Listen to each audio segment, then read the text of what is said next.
नमस्कार, आप देख रहे हैं इकोनॉमी टुडे और आज कारोबारी सत्र का पहला दिन है और कारोबार जगत की तमाम बड़ी खबरों को लेकर हम हाजिर हैं हमारे इस शो में। मेरा नाम है आंचल गुलाटी गुंबर और आगे बढ़ने से पहले एक नजर सुर्खियों की तरफ। भारत और यूरोपियन यूनियन एफटीए वार्ता का अगला दौर आज से 16 मई तक जारी रहेगी बातचीत। समझौते का पहला चरण जल्द पूरा करना है उद्देश्य। भारत की अर्थव्यवस्था होगी मजबूत। सीआई अध्यक्ष संजीव पुरी ने कहा, चालू वित्त वर्ष में 6.5% की विकास दर का अनुमान। भारत के पास एक मजबूत आर्थिक आधार।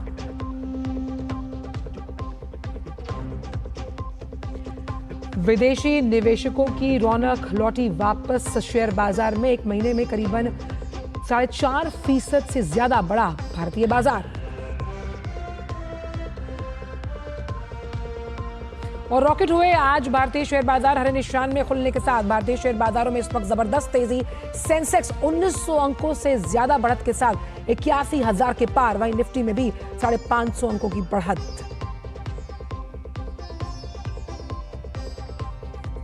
इन तमाम बड़ी खबरों पर रहेगी हमारी नजर।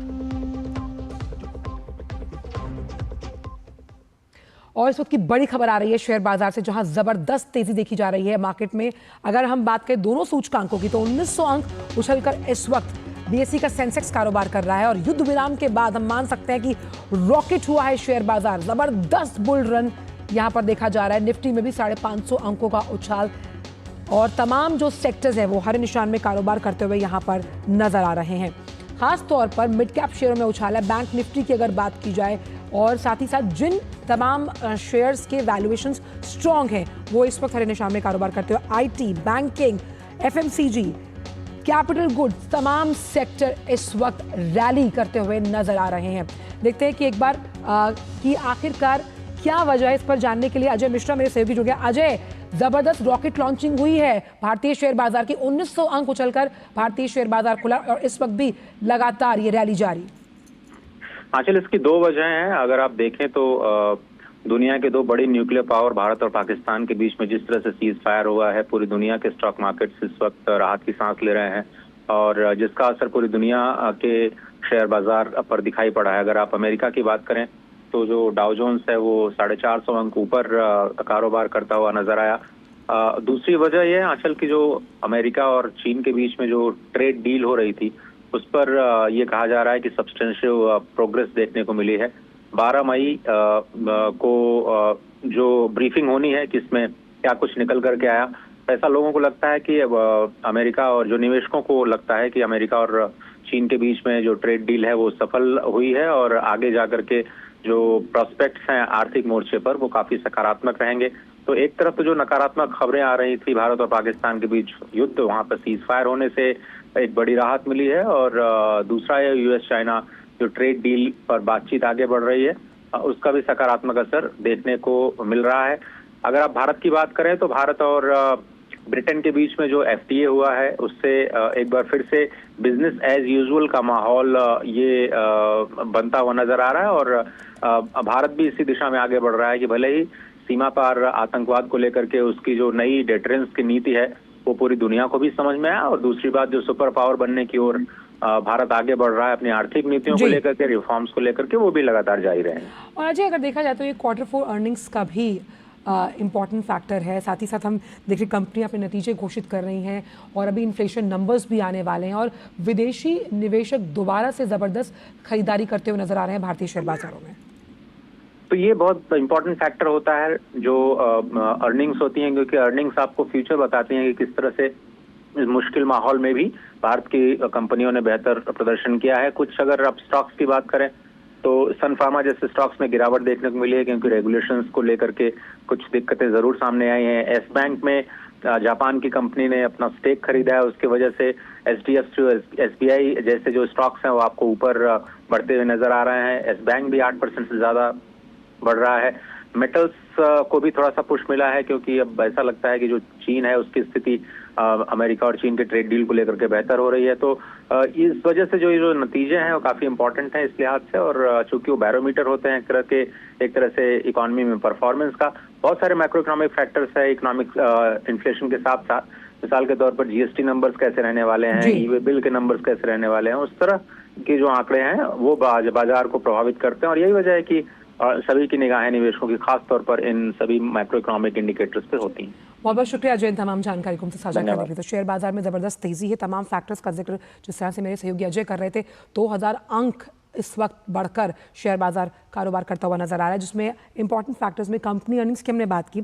इसी पर आज इनफैक्ट हम चर्चा भी करने वाले हैं। जो कंपनी अर्निंग्स हैं, इन्फ्लेशन नंबर्स हैं, विदेशी जो निवेशक हैं उनका भरोसा वापस लौटता हुआ, और साथ ही में जिस तरह से मानसून के मोर्चे पर भी अच्छी खबर है कि वो अपने तय समय से करीबन कुछ वक्त पहले आ सकता है, ये भी भारतीय शेयर बाजार के लिए अच्छी खबर।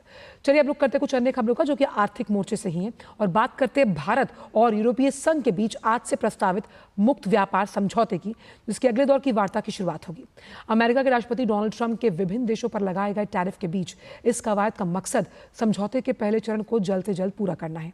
दरअसल दोनों पक्ष अनिश्चित वैश्विक व्यापार वातावरण के कारण समझौते को 2 चरणों में पूरा करने पर सहमत हुए। जानकारी के मुताबिक यूरोपियन यूनियन का दल 11वें दौर की वार्ता के लिए यहां होगा, और ये बातचीत 16 मई तक जारी रहेगी। इससे पहले 10वें दौर की वार्ता में वस्तुएं, सेवाएं, निवेश और सरकारी खरीद में बाजार की पहुंच से संबंधित प्रस्तावों और क्षेत्रों पर ध्यान केंद्रित किया जाना तय है।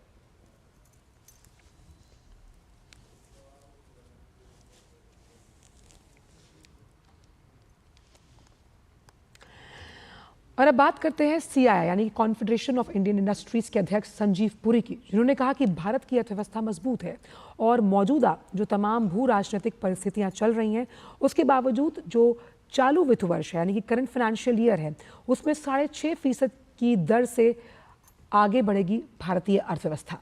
उन्होंने माना कि भारत के पास एक मजबूत आर्थिक आधार है जिसने इस वैश्विक अस्थिरताओं के बीच भी स्थिर बनाए रखने का मादा है। संजीव पुरी ने माना कि अनुमान के मुताबिक भारत की जीडीपी इस साल 6.5% तक बढ़ेगी। ब्याज दरों में हाल ही में कमी आई है और महंगाई काबू में है। 1 अप्रैल से व्यक्तिगत आयकर में राहत जैसे जो तमाम कदम है उससे अर्थव्यवस्था को गति मिलेगी। साथ ही संजीव पुरी ने बताया कि ऊर्जा, परिवहन के साथ साथ हॉस्पिटैलिटी जैसे तमाम जो क्षेत्र हैं वहां पर लगातार निवेश बढ़ रहा है। हालांकि मौजूदा वैश्विक तनावों के चलते निवेश में कुछ सतर्कता देखी जा सकती है। उत्तर प्रदेश के मुख्यमंत्री योगी आदित्यनाथ की 1 डिस्ट्रिक्ट 1 प्रोडक्ट योजना के तहत 12 नए उत्पाद शामिल किए गए हैं। इन नए उत्पादों में सहारनपुर के हौजरी उत्पाद, फिरोजाबाद के फूड प्रोसेसिंग, गाजियाबाद के मेटल उत्पाद और टेक्सटाइल और अपैरल उत्पाद शामिल हैं। वहीं अमरोहा में मेटल के साथ साथ वुडन हैंडीक्राफ्ट और आगरा का जो पेठा उद्योग है, इन सभी प्रकार के फुटवेयर्स, हमीरपुर के मेटल के साथ साथ बरेली की लकड़ी के उत्पाद, एटा के चकोरी उत्पाद और प्रतापगढ़ का जो फूड प्रोसेसिंग है, वहीं बिजनौर का ब्रश और उससे जुड़े तमाम उत्पाद शामिल हैं। योगी सरकार पहले ही प्रदेश के विभिन्न जिलों के 62 उत्पादों के ओडीओपी में इसे शामिल कर चुकी है और वहीं अब ये संख्या बढ़कर 74 हुई। ओडीओपी के सभी उत्पादों ने न सिर्फ स्थानीय पहचान को मजबूत किया बल्कि इनका निर्यात भी कई गुना बढ़ा दिया है।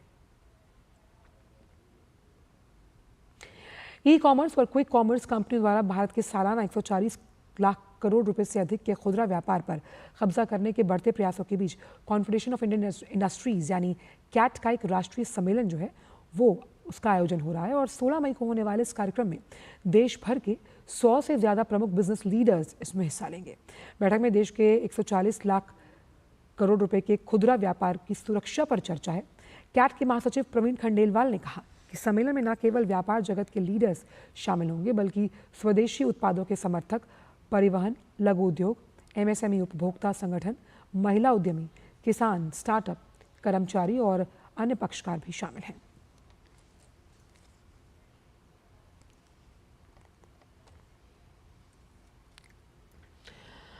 और आइए अब बात करते हैं आज के फोकस से जुड़ी हुई।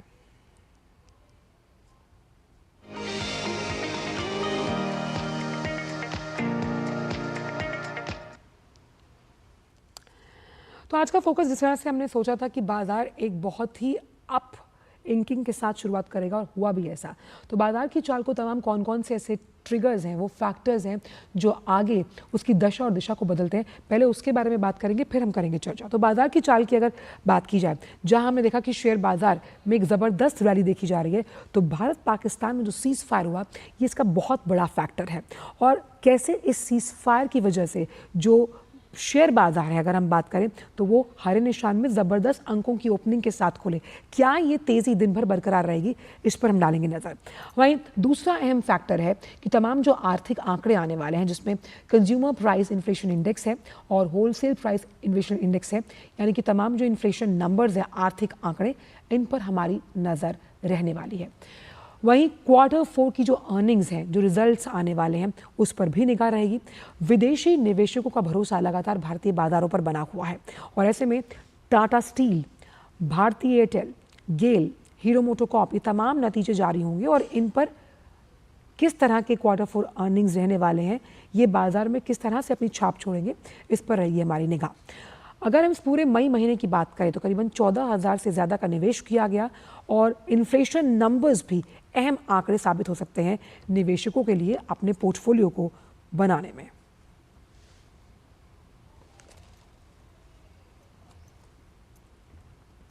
तो इन तमाम फैक्टर्स पर चर्चा करने के लिए बेहद खास मेहमान जुड़ेंगे हमारे साथ। हमारे साथ जुड़ रहे हैं इस वक्त doctor PR Jaishankar, managing director हैं IIFCL के। जयशंकर जी, आपका बहुत बहुत स्वागत है और बहुत बहुत शुक्रिया अपना कीमती समय DD न्यूज़ को देने के लिए। सबसे पहला सवाल सर यही है कि जिस तरह की उम्मीद सोमवार को बाजार खुलने के बारे में जताई जा रही थी, बाजार उन्हीं एक्सपेक्टेड लाइंस पर क्या हमारी एक्सपेक्टेशन से ज़्यादा अंकों के साथ खुले हैं। इस बड़ी रैली की सबसे इम्पॉर्टेंट वजह आप क्या मानते हैं? पहले मैं ये बता दूं कि इतिहास गवाह है कि युद्ध के जो इक्विटी मार्केट्स पर लास्टिंग इम्पैक्ट्स मिनिमल होती है और यही actually this is been the history. लेकिन देश की जो इकोनॉमिक ग्रोथ पर इसका जो प्रभाव जरूर पड़ता है, but what we are seeing is Bharat की जो फाइनेंशियल सिस्टम अब पहले से बहुत बेहतर मजबूत है जी। रोबस्ट बैंकिंग, पर्याप्त कैपिटल बफर्स और भारी मात्रा में फॉरेन एक्सचेंज रिजर्व्स की बदौलत किसी भी समस्या की के दौरान स्थिरता बनाए रखने में ये मदद करती है। साथ ही अगर हम डिजास्टर रेजिलिएंट इंफ्रास्ट्रक्चर और बेहतर साइबर सिक्योरिटी में निवेश की जो बात करें, वो भी बड़ी है और there also we have been much more successful. This is a transformative era for India and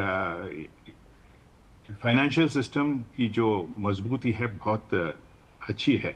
जी। और another thing is, from the infrastructure point of view, this again we are seeing a lot of transformations. Last 2 decades have been very good, and particularly last 5 years हमने देखा है कि बहुत nationally important and strategically important बड़े projects commission हुए हैं, and infrastructure begets connectivity and lasting impact on economic growth.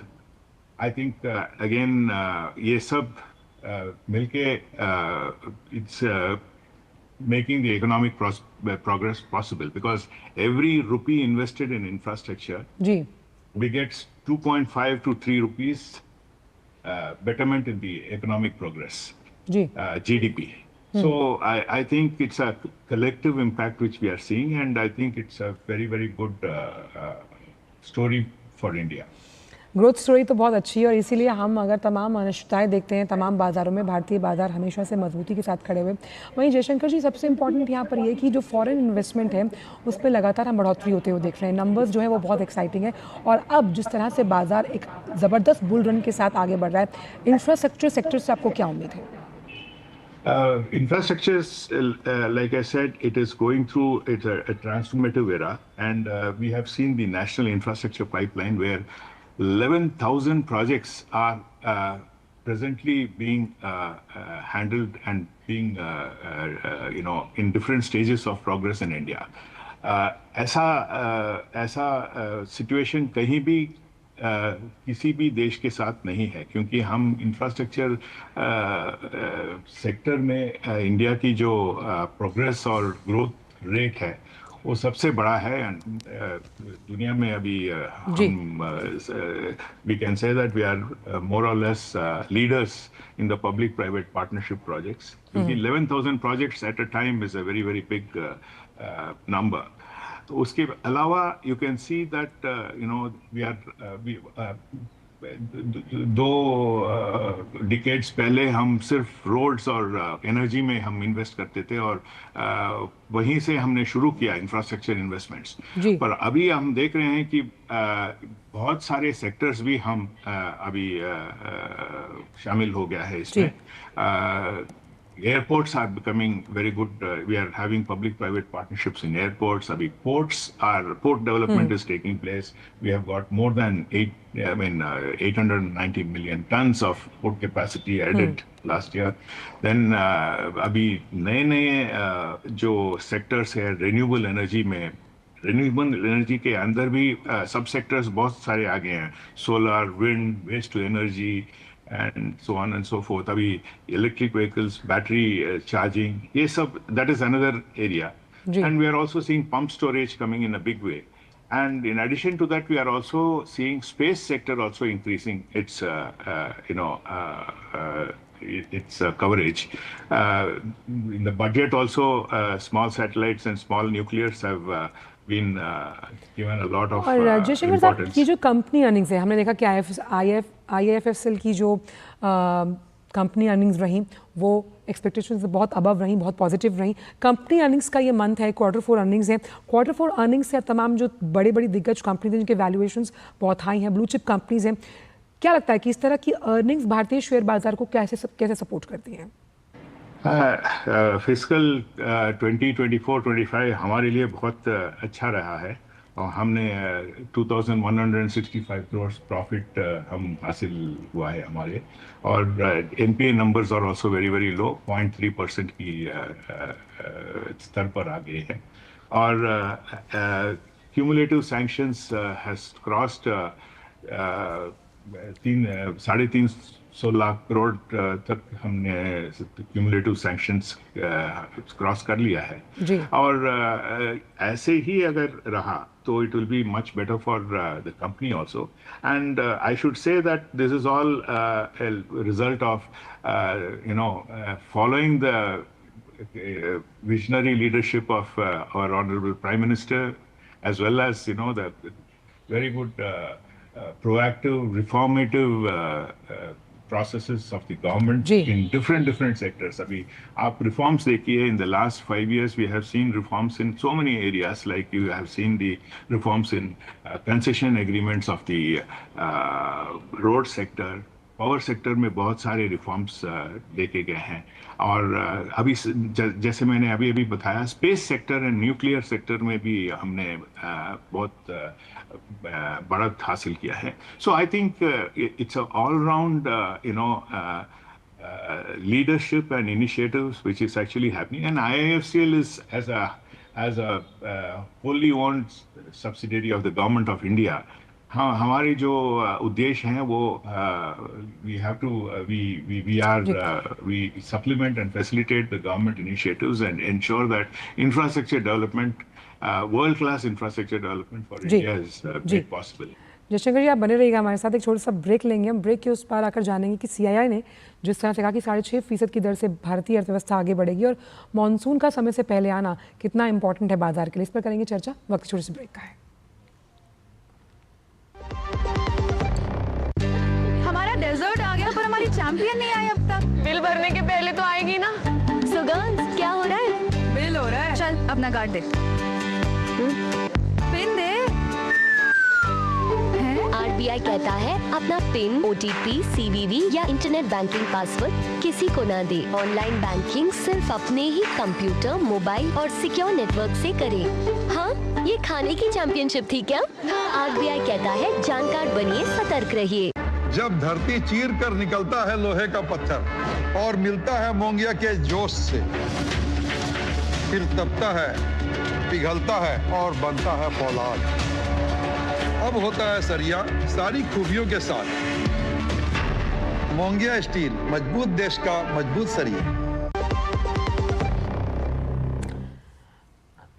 Break के बाद आप सभी का स्वागत। और बाजारों के लिए किस तरह के ट्रिगर्स जो हैं वो बहुत इंपॉर्टेंट हैं। हमने देखा कि शेयर बाजार ज़बरदस्त रनअप के साथ खुले हैं। जयशंकर साहब जुड़े हुए हैं। जयशंकर जी, सबसे अहम सवाल यहाँ पर ये भी है कि मॉनसून के बारे में कहा जा रहा है कि अपने तय समय से पहले आएगा, और ये भी बहुत इंपॉर्टेंट फैक्टर होता है क्योंकि ऐसे बहुत सारे सेक्टर्स हैं शेयर बाजार में, जो स्टॉक्स हैं, जो कहीं ना कहीं मॉनसून की चाल पर निर्भर करते हैं। इसे कितना बड़ा गेम चेंजर मानेंगे आप आने वाले समय में शेयर बाजार के इस बढ़ते रनअप को लेकर? Yes, monsoon is a very important factor as far as our inflation statistics are concerned. And हमारे जो regularity of monsoon is concerned, last few years have been a little erratic, but this year again the expectation is that it will be more or less in order. तो इसके impact also, we feel that it will be much less this time, in the sense, in case of any adverse cities of the monsoon, the impact may not be that much felt in most of the sectors because of the robustness that we have already, I've already mentioned about the robustness of the banking system, of the reserves, the forex reserves that we have, and also a kind of a bullishness in the infrastructure development and in the various all-round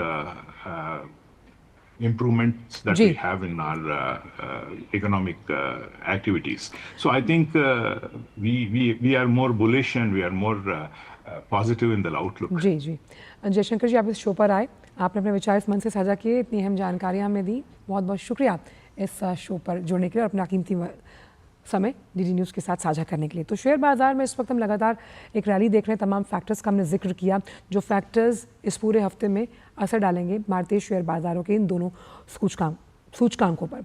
वक्त हो चला है कि हम आपसे विदा लें, लेकिन जाने से पहले आपको छोड़ जाते हैं कारोबार जगत की कुछ अहम खबरों के साथ। अंदाज़ रहेगा फटाफट, दीजिए इजाज़त, नमस्कार।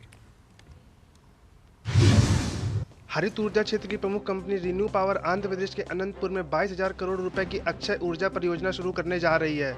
यह भारत में सबसे बड़ा अक्षय ऊर्जा परिसर होगा। यह परिसर 2 चरणों में करीब 2.5 गीगावाट अक्षय ऊर्जा और 1 गीगावाट प्रति घंटे की बैटरी ऊर्जा भंडारण प्रणाली का विनिर्माण करेगा। भारत और पाकिस्तान के सीमा तनाव के बीच एफएमसीजी कंपनियों ने पाकिस्तान सीमा से सटे राज्यों के लिए आपूर्ति बढ़ाई है। कंपनियों ने जम्मू कश्मीर, पंजाब और राजस्थान में वस्तुओं की उपलब्धता सुनिश्चित करने के लिए आपूर्तिकर्ताओं को अधिक सामान उपलब्ध करा रही है।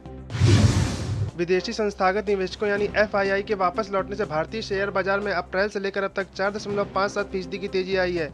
इस दौरान इन निवेशकों ने बाजार में कुल 18,000 करोड़ रुपए से ज़्यादा का निवेश किया है। इसमें से अप्रैल में 4,223 करोड़ और मई में अब तक 14,167 करोड़ का निवेश किया है। केंद्र सरकार अपस्ट्रीम ऑयल सेक्टर में गैस उत्सर्जन की जांच के लिए नियम को सख्त करने की तैयारी कर रही है। नई ड्राफ्ट पॉलिसी के तहत गैस फ्लेयरिंग गतिविधियों सहित खनिज तेल संचालन के पर्यावरणीय प्रभाव को कम करने के साथ साथ ग्रीन हाउस गैस उत्सर्जन और फ्लेयर्ड गैस की करीब से निगरानी करना है। दिग्गज वैश्विक निवेशक जिम रोजर्स ने कहा कि भारत दुनिया में सबसे अच्छा निवेश स्थान बनने की ओर आगे बढ़ रहा है।